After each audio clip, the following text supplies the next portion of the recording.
You will hear a number of different recordings and you will have to answer questions on what you hear. There will be time for you to read the instructions and questions, and you will have a chance to check your work. All the recordings will be played once only. The test is in 4 sections. Now turn to Section 1.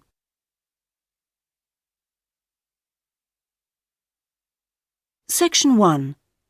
You will hear a woman ordering some goods from a mail order company by telephone.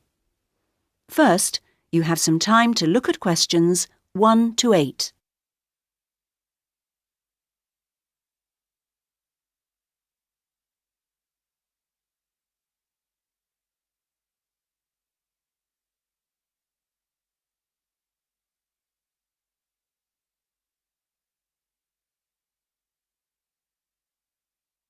You should answer the questions as you listen, because you will not hear the recording a second time. Listen carefully to the first part of the conversation and answer questions 1 to 8. Cosmic Home Delivery. My name is Gary. How may I help you today? Hello, I'd like to place an order.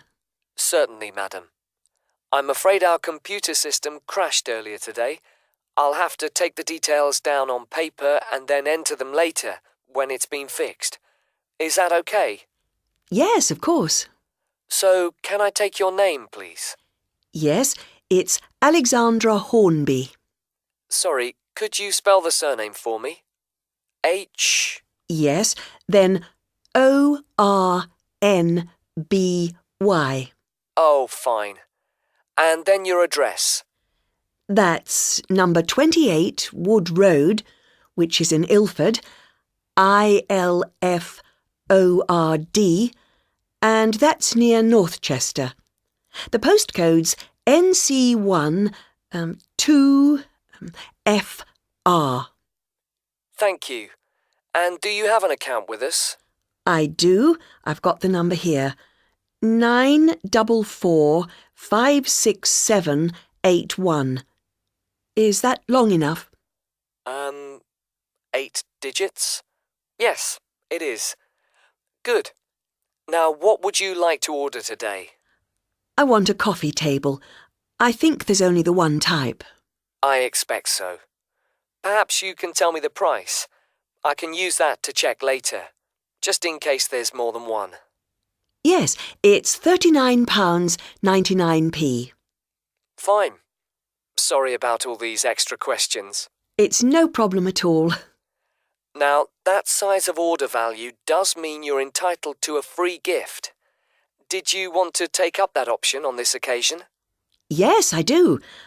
I've already got a calculator like the one on offer, but I do like the look of the handbag, so I'd like one of those, please. Certainly.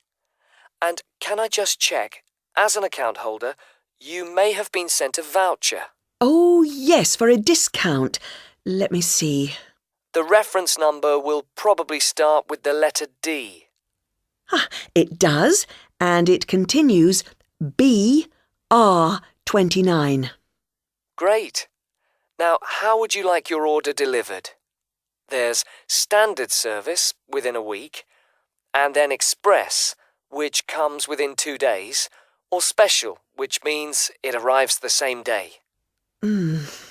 Special would be ideal, but I know it's a bit expensive, so I'll make do with express, I think. Standard is very slow. It is to be. Before you hear the rest of the conversation, you will have some time to look at questions 9 and 10.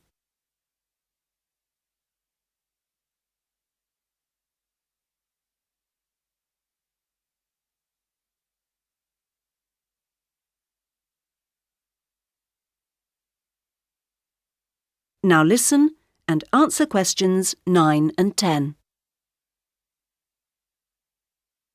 Well, that's your order completed. Could I just trouble you for another minute or so to ask you a couple of questions to help us improve our service as much as possible? Yes. Firstly, we do like to try and keep a record of how customers have heard of Cosmic Mail Order. How did you? Was it from our advertising campaign? Oh, I think I would have remembered any advertisements, on TV, for example.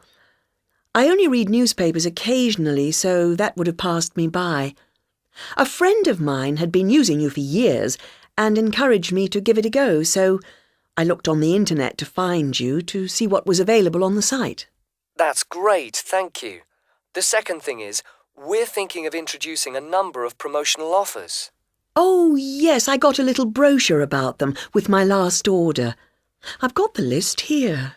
So can I ask which ones appeal to you? Well, let's see. There's quite a few things here that don't really apply to me, actually. For example, my mobile phone bills are so low that I hardly notice them. Likewise, they shut down the local cinema. I do enjoy a meal out, though, so that discount could be of interest. And I like to get away at weekends when I can, and some of the places you want to visit are expensive, so it'd be lovely if they became cheaper. As for planes, well, I haven't been abroad for a while now, and in any case, I prefer the train where possible. Fine. Well, thank you very much for your time. Not at all. That is the end of section 1. You now have half a minute to check your answers.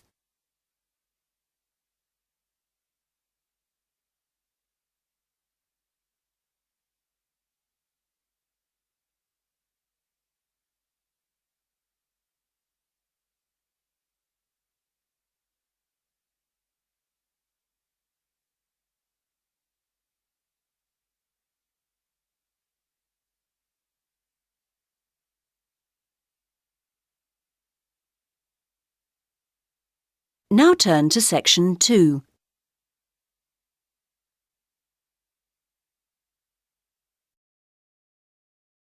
Section 2.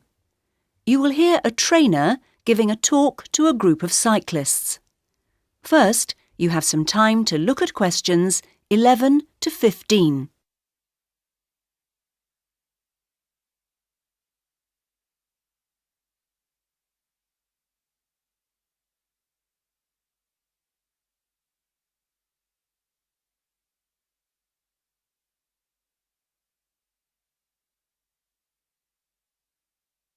Now listen carefully to the first part of the talk and answer questions 11 to 15. Hello, everybody. It's nice to see that so many of you made it, even on an evening as rainy as tonight.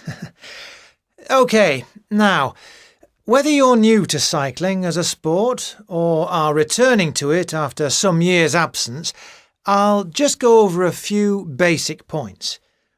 Now, race preparation is a complex business, and there are many factors to consider. The first area of concern is mechanical. Now, this involves the machine itself, that is, your bike, and also, no less importantly in fact, clothing. This will protect your body and aid your performance, providing you wear the right kit. The next area to concern yourselves with is the mental. This is you as a person. You can have the best bike in the world, but you won't get the most out of it if you don't have the right mindset. So, tactics are important to consider. Another factor which is essential to a good performance is determination. You need to feel this so that you can really push yourselves to your limits. To accompany this, you also need knowledge of your bike, yourself, physics, other riders, the course, and so on. Finally, strange though it may seem after all I've said so far, you need relaxation. If you can't switch off sometimes, you won't get to recharge your batteries. OK, and that takes us on to the physical side of race preparation. The first and perhaps most obvious aspect of this is training, and we'll come to some of the details of that in a minute. Another important aspect to pay attention to is diet, and you'll soon find that if you don't eat well, you won't see yourselves performing as well as you might. Then there's also the question of style, and you'll need to learn to develop the most effective ways for each of you to deliver your performance. And the details of this depend on which kind of event you're competing in. And finally, you need to take body care into account. You need to stay healthy in order to be able to give of your best. Right, those are the basic ingredients of race preparation.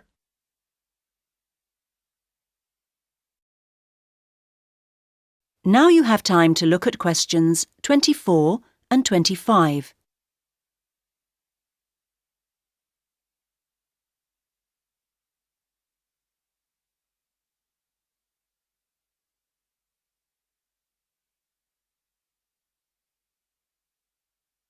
Now listen to the next part of the conversation and answer questions 24 and 25. So far, so good. Now we'll gather all that together. We can take one source each, and then... I don't know. About what, Jane? I mean, OK, so we get all this stuff, probably loads of it, but do we know how to assess the usefulness of it? I know it'll all be factual and so true in that sense, but we need to know what it can really tell us. Perhaps we should cross that bridge when we come to it. Mark? Yes, though I think Jane's got a point. But the problem for me is the context we're working in. We've got the assignment instructions and, in a sense, it's all very straightforward. We know which parts are worth how many marks and so forth. But the focus seems to be heavily on the objective and quantitative side of things, whereas I would be hoping to be asked for more interpretative work. And there would have to be time to do that within the framework we've been given. Well, again, I think we'll just see how we go with it.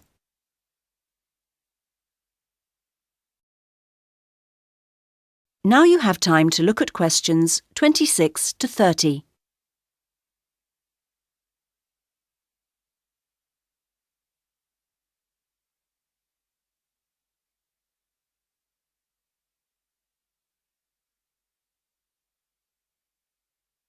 Now listen to the final part of the conversation and answer questions 26 to 30. Should we check that we're clear on just how films are altered? Good idea. We'll list the various cures that filmmakers use when a film looks like it might be going to fail. The first one is called Tweak Every Joke. Sometimes they change lots of the jokes after showing the first version to a test audience. Comedy is the only film genre with a reliable formula. The more the audience laugh, the more income the film gets. And it's not very funny if your film makes a loss. And the next one they call Change the Ending. Occasionally they completely change the way a film ends. It seems a bit strange maybe, but the problem is it's far from easy to know in advance what reaction you'll get from an audience.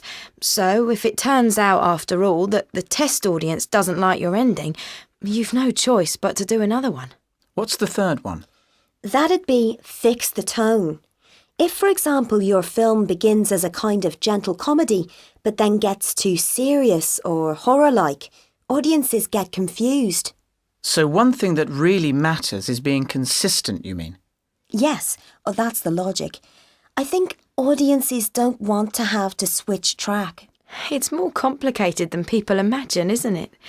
Now, the next cure is a big one. Reshoot. This may seem drastic, but in some cases it's the only option available. It's very expensive, of course, but the film's backers will see this as protecting their investment. Are there any others? One more, and it's another big one, or at least has the potential to be a big one. It's shift the genre. And this is done when the test audience seem to only like one half of the equation, as it were. Maybe you made a musical, but they only like your comedy storyline, not the songs. So you do it all again, without the songs. It could broaden the film's appeal, get a wider audience. It's weird to think how much extra work has gone into some films, isn't it? That is the end of section 3. You now have half a minute to check your answers.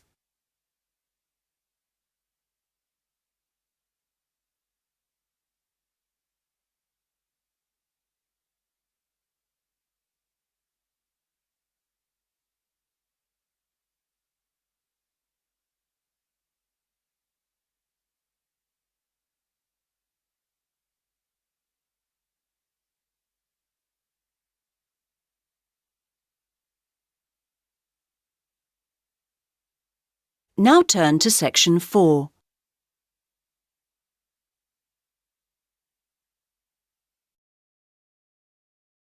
Section 4. You will hear a talk about the history of the Mediterranean Sea. First, you have time to look at questions 31 to 40.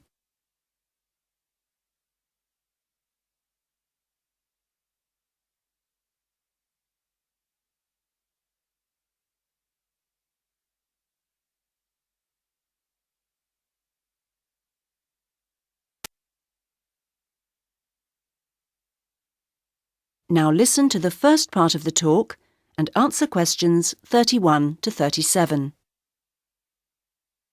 Now, in looking at the history, we need to accompany our discussion of the facts with some consideration of what facts mean, or which facts have meaning. But more of that later. Let's start with looking at one very important period of the history of the Mediterranean, the period of Roman influence. This was born out of the death of Alexander the Great. His grip on the area went, and what directly ensued was a period of intense conflict which focused on the eastern Mediterranean, as opponents sought to gain control of that area. Rome began to emerge from this as a potential dominant force, but obstacles such as a lack of overall planning, and in particular the ever-present menace of piracy, lay in the way of success. Gradually, the Romans improved the power of their ships and fighting equipment. They also formed a series of alliances, which effectively reduced the size and number of enemies, and a key measure they took was creating an office of government specifically charged with repairing their fleets. However many ships they and their enemies had, Rome from now on would have the highest proportion out, patrolling and fighting. There were, of course, no engines in ships in those days, and another aspect in the battle for supremacy was speed through human effort. Rivals built ships with ever-increasing numbers of oars, but what really mattered was the amount of human pulling strength attached to each one, and the Romans, benefiting from their great population of slaves, was able to have every oar pulling faster and harder than anyone else's. Eventually, Rome's dominance was more or less complete. Their possession of the sea became their enjoyment of the sea. Their name for the Mediterranean translates as our sea, and that's how they saw it. The shores were, of course, by now very well fortified, but now the Romans began also to demonstrate their comfort in power and put up a great many large houses, visible far out to sea. Wealthy merchants and retired generals lived in leisure in these temples to their own prosperity. The maritime security of the Mediterranean and the immense availability of trading destinations meant that all sorts of suppliers and craft producers clustered round any reachable section of the sea's edge. Some of these settlements were small, while others were large, producing salt fish in Italy, for example, or the fish sauce that was sent to every corner of the empire from Spain. With dominance of the seaways established, the primary purpose of ships evolved from fighting other ships to transporting goods. Economics generated a drive to carry as much as possible on each trip, and as ships were built for carrying loads such as wine or stone exclusively, these types of specialised vessels led to greater cost-effectiveness. And so things continued for many years.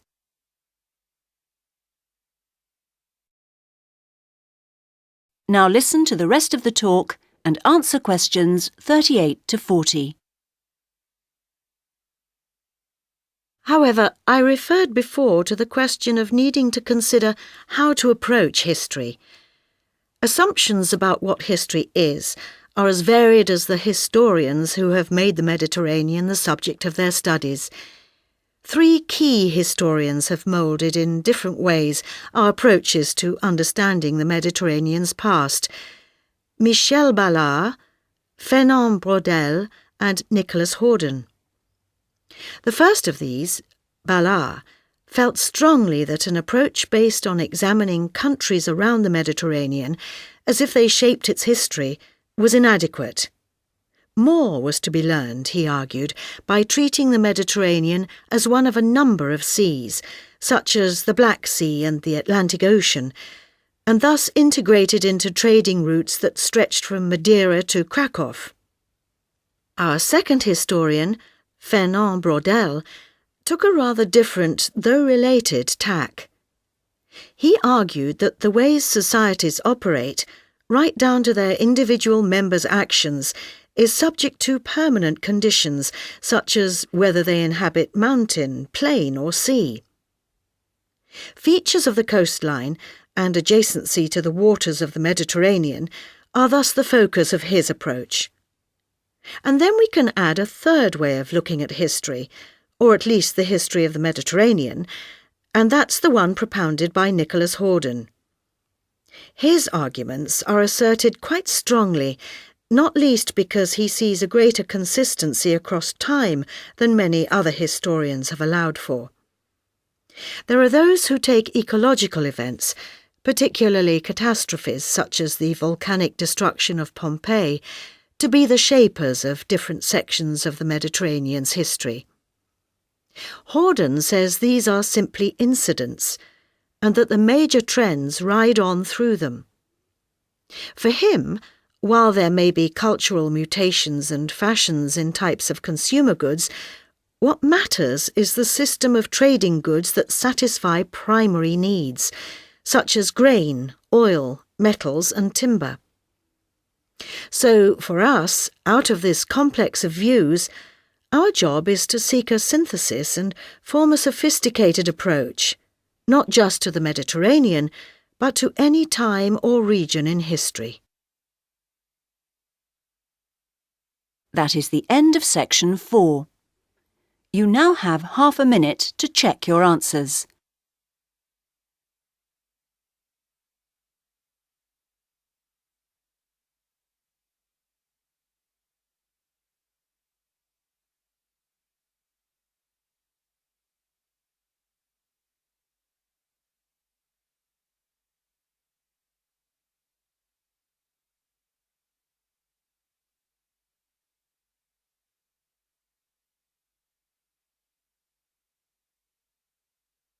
In the IELTS test, you would now have 10 minutes to transfer your answers to the listening answer sheet.